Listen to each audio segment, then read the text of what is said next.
Hey McGinn, welcome back to our read alouds. It's Mr. Lohn. We are about to close out the week, and it is the perfect time for us to do one more book by Audrey Vernick, who will be joining us here on Monday for our annual author visit. Miss Vernick has been here before, about 10 years ago. It was a wonderful day then, and I know we're going to have a great experience and a great day on Monday as she shares her career and days as an author with the students. So, this is unlike other monsters.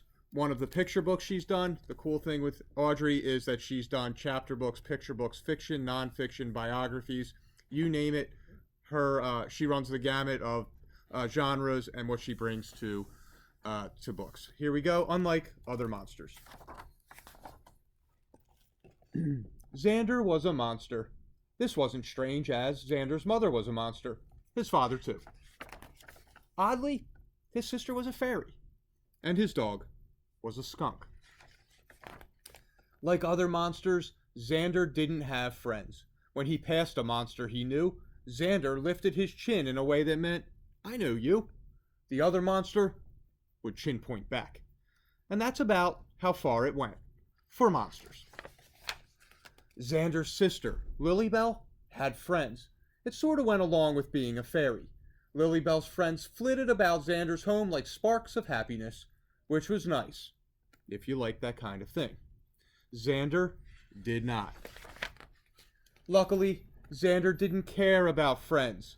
Like other monsters, he enjoyed scrapbooking, raisin bread, and showing up in unexpected places to scare children. But more than anything, Xander loved surfing. There was nothing like that moment on a wave. Power and joy, peace and thrill, water and flight. Paddling out one day, Xander noticed something. A bird was watching him. Each time Xander peeked, there it was, watching. What does it want? He wondered. Who could tell? With birds. While Xander was packing up, the bird nodded at him. Xander chin pointed back. The next day, the same thing.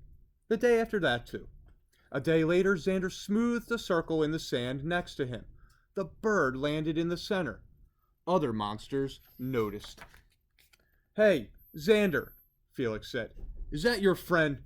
Monsters never spoke in long sentences, so Xander was surprised when he wanted to say, "I don't really see how a bird could be my friend, Felix. Since most monsters don't have friends, it wouldn't be very monster-like at all, would it?" Instead, he just said, "No." Did the bird look disappointed? Who could tell with birds? The monsters walked off to their scrapbook meeting. Xander knew their pages would look all alike, because monsters did the same things, but Xander didn't feel like doing the same old thing. He felt something like a hole inside his monster self. At home, he asked Lilybell, "What do you and your friends do?" "We talk, eat, hang out." "What else?" "Share secrets, give money to kids who've lost teeth." It was a lot to remember. The next day, Xander smoothed a circle in the sand, looked toward the sky, and waited. When the bird came back, he asked, "Are you looking for a friend?" The bird nodded. "Well, you should meet Lilybell," he said. "She has friends." The bird just stared. So Xander decided to tell the bird something he'd never told anyone. "When I surf, I feel like I'm flying." For the first time, the bird joined Xander on his board. She seemed a little wobbly, nervous. Xander offered her a bit of raisin bread.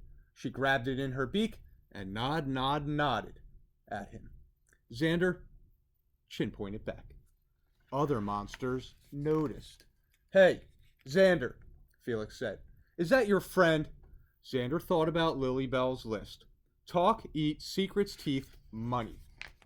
Wait, he and the bird hadn't once given money to a kid who had lost teeth.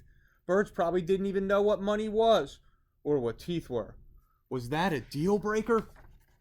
Of course it was. Everyone knew monsters didn't have friends. The bird was just someone Xander looked forward to seeing every morning. Someone to chin point at, someone who nodded back, someone to share food and secrets with, someone who understood the joy of flight, someone to say goodbye to, knowing that tomorrow they would be together again. Xander hoped someday he and the bird might find a way to give money to kids who lost teeth. Until then, they spent their days together walking the skunk, sharing raisin bread, flying high above the sea, and scaring children by showing up in really, really unexpected places. So, boys and girls, I hope you enjoyed that story about friendship, about the fact that Xander wasn't afraid to be a little bit different than the norm for monsters.